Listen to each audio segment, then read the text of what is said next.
Social distancing is something that we have all become accustomed to in everyday life, but we need to realize in everyday life there are also situations where social distancing is neither practical nor possible. When you go get a haircut, when you go to the doctor, when you go to the dentist, in those cases, other protective countermeasures are used. And similarly, in flying on airplanes, where social distancing isn't really possible, we have other protective countermeasures in place to protect the passenger travel. We're working with the industry to put together multi-layers of protection for the air travel journey. Just as you would have multiple layers of protection around, say, a military base, or in cybersecurity, you'd have multiple layers of protection. We're doing the same thing, putting multiple layers of protection for what I'll call viral protection. So let me walk you through that. So first of all, when a passenger goes to check in, he's going to find he has to, on his check-in device, verify he has not had any virus-like symptoms, nor been around anyone with virus-like symptoms. Perhaps do a health check, a temperature check as well. When he gets to the airport, he's going to find more spacing requirements, more hand sanitization stations, perhaps a temperature check there. All of that is the first layer of protection. All of that is designed to keep the virus off the airplane. The second layer of protection is what we're doing with airlines to make sure there are no viruses on the airplane when passengers board.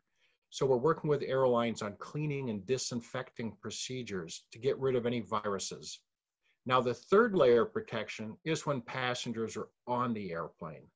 And we have quite a few protective measures on the airplane. The way the cabin air flows vertically downward, the HEPA filters that pull out over 99.9% of viruses, and the rate at which cabin air is exchanged very rapidly.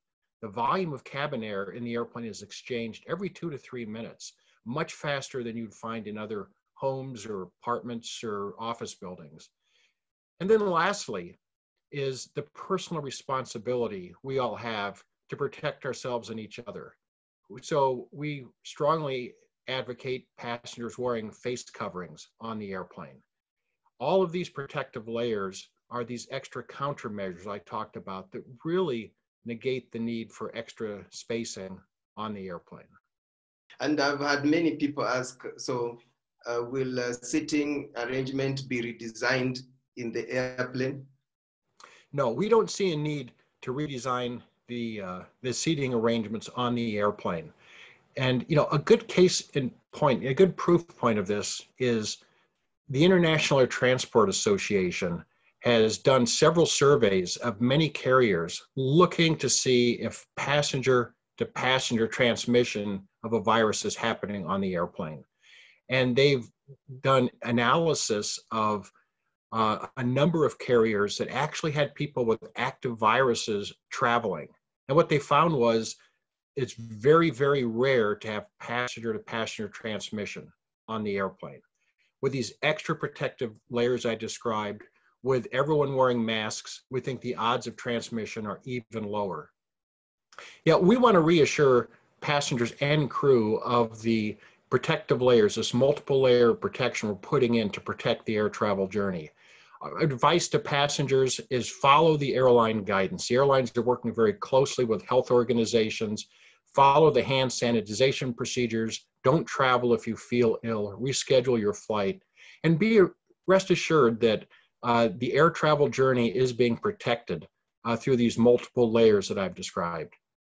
So the first technology we're looking at is antimicrobial coatings. And these are coatings that are typically sprayed on to surfaces such as lavatories, overhead bins.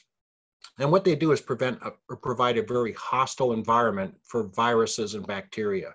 So if a virus or bacteria lands on these surfaces, they won't replicate. In fact, they will eventually die. We're also working with airlines on more effective ways to apply the chemical disinfectants using electrostatic sprayers that will spray the chemical out and put a charge on those chemicals so they stick to surfaces to provide more effective disinfection. And then we have ultraviolet light disinfection that we're studying. Now, ultraviolet lights have been used, say, in hospitals for a number of years to disinfect surfaces. We're now looking at applying those to the airplane, Boeing is developing a portable ultraviolet wand that can be used to disinfect harder to reach surfaces like the flight deck, the switches, and the controls. We're also working on developing ultraviolet lights embedded in the lavatories. So after a passenger would use the lavatory, the door would shut, the ultraviolet light would come on and disinfect the surfaces between passenger usage. So these are some of the technologies we're investigating to help make airplane disinfection a bit easier and more effective.